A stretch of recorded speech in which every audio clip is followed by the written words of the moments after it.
निर्माण अहिले 3 कुने क्षेत्रमा देख्न सकिन्छ। प्रहरीले यसरी वर्षाए पनि अश्रु ग्यास वर्षाए पनि प्रहरी ब्याक हटिरहेको अवस्था छ। सुरक्षाकर्मीलाई निकै नै धौधौ भएको अवस्था देख्न सकिन्छ। अब दर्शकवृन्द, दुर्गा प्रसाई आफै गाडी चलाएर अगाडि बढ्दै हुनुहुन्छ।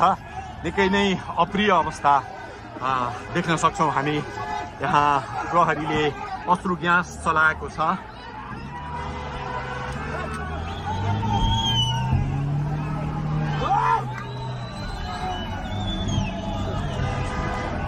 यो 3 कुनेको सडक हो, 3 कुने क्षेत्र हो। उहाँ आफै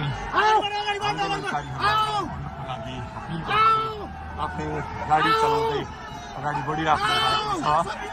हामी दुर्गा प्रसादसँगै अगाडि बढिरहेका छौँ। यहाँ निकै ठुलो मात्रामा युवाहरूको उपस्थिति देख्न सकिन्छ। निकै ठुलो मात्रामा युवाहरूको उपस्थिति, प्रहरीको बार तोडेर दुर्गा प्रसाई आफै अगाडि बढ्दै हुनुहुन्छ।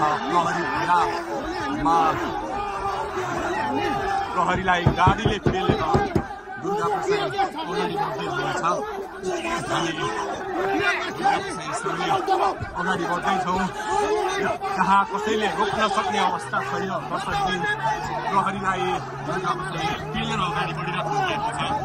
प्रहरी गाडीको चाबी खोज्न लागिपरेको छ र दुर्गा प्रसाईले प्रहरीको एक लेयर तोडिसक्नु भएको छ र अब अगाडि सशस्त्र प्रहरीको टोली रहेको छ।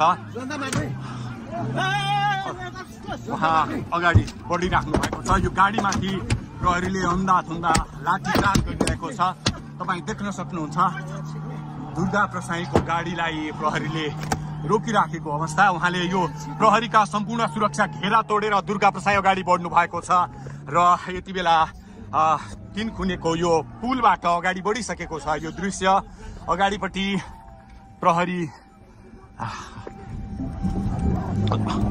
प्रहरीका यी घेरा तोडेर दुर्गा प्रसाई अगाडि बढिराख्नु भएको छ।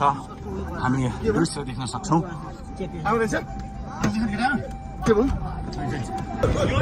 दुर्गा प्रसाईको गाडी भएको ठाउँमा प्रहरी आइपुगेको छ।